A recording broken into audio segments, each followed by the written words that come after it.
Assalamualaikum warahmatullahi wabarakatuh. Halo semuanya, perkenalkan nama saya Siti Indah Cahani dengan NIM 25010751113, Prodi Pendidikan Biologi ICP, jurusan Biologi, Fakultas Matematika dan Ilmu Pengetahuan Alam.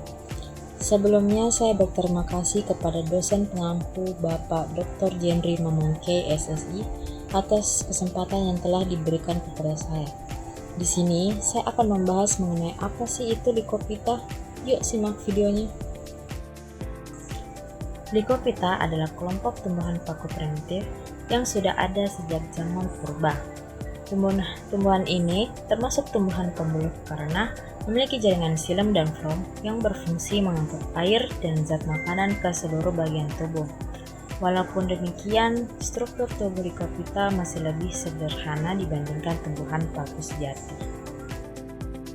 Selanjutnya yaitu ciri-ciri dari Lycophyta.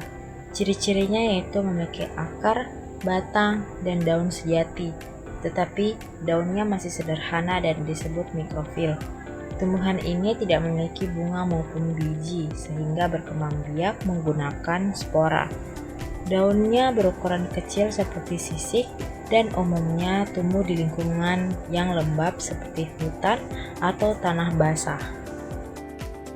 Lalu ada struktur tubuh dari Lycophyta. Strukturnya itu terdiri atas akar sejati yang berfungsi menyerap air dan mineral dari tanah. Batangnya dapat tumbuh merayap di permukaan tanah ataupun tegak. Daunnya kecil dan hanya memiliki satu tulang daun sehingga disebut mikrofil. Selain itu, Lycophyta memiliki sporanium, yaitu bagian yang berfungsi sebagai tempat pembentukan spora. Adapun cara berkembang biak dari Lycophyta. Lycophyta berkembang biak dengan menggunakan spora, bukan biji. Nah, spora adalah sel reproduksi atau alat perkembangbiakan pada tumbuhan, jamur, dan beberapa organisme lainnya. Spora dapat tumbuh menjadi individu baru tanpa perlu terjadi pembuahan seperti pada biji.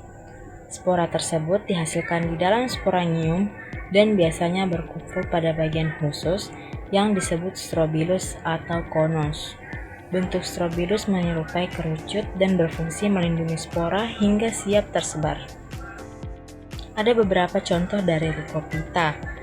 Beberapa contoh tumbuhan yang termasuk kelompok Lycophyta adalah Lycopodium yang dikenal sebagai paku kawat, Selaginella yang disebut paku raneh, dan Isoetes atau paku air.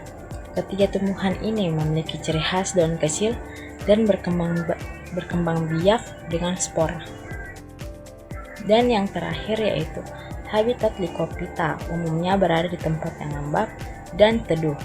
Tumbuhan ini banyak ditemukan di hutan tropis yang basah, tanah yang lembab, serta daerah yang jarang terkena sinar matahari langsung. Beberapa jenis Lycophyta juga hidup di lingkungan perairan seperti rawa atau danau dangkal.